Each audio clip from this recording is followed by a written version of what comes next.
প্রথম দেখাতে মনে হতে পারে এটা train to Busan, Dawn of the Dead, World War জেডের মতো ভৌতিক কোনো সিনেমার দৃশ্য, কিন্তু এটা কোনো সিনেমার দৃশ্য নয়।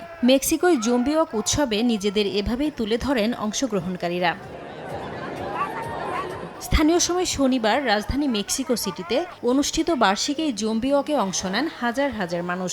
তাদের ভৌতিক সাজ আর নিখুঁত মেকআপে পুরো শহর পরিণত হয় এক ভয়ঙ্কর পরিবেশে। ছোট বড় সব বয়সী মানুষ মেতে ওঠেন এই উৎসবে। অংশগ্রহণকারীরা নাচ সহ বিভিন্ন অঙ্গভঙ্গি করে আনন্দে মাতান দর্শনার্থীদের।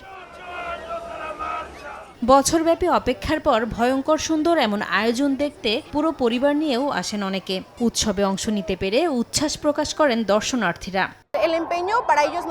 এটা একদিনের জন্য আয়োজন হলেও এর পেছনে আয়োজকদের বহুদিনের পরিশ্রম জড়িয়ে আছে। এই অনুষ্ঠানে প্রসাধনী আর বৈচিত্র্যময় পোশাকে নিজেদের ভিন্ন ভিন্ন আঙ্গিকে ফুটিয়ে তুলতে অনেক শ্রম দিতে হয়, যে কারণে এই আয়োজন আমাকে বেশি আকৃষ্ট করে।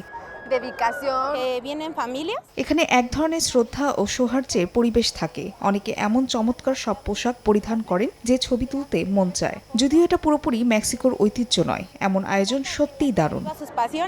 জম্বি ওয়াক প্রথম শুরু হয় 2001 সালে যুক্তরাষ্ট্রের ক্যালিফোর্নিয়ার স্যাক্রামেন্টো শহরে। পরে এটি বিশ্বব্যাপী ছড়িয়ে পড়ে। যুক্তরাষ্ট্র, সিঙ্গাপুর, ব্রাজিল সহ বিশ্বের বিভিন্ন দেশে এখন এটি নিয়মিত আয়োজনে পরিণত হয়েছে। নাসরিন রুমি, সময় সংবাদ।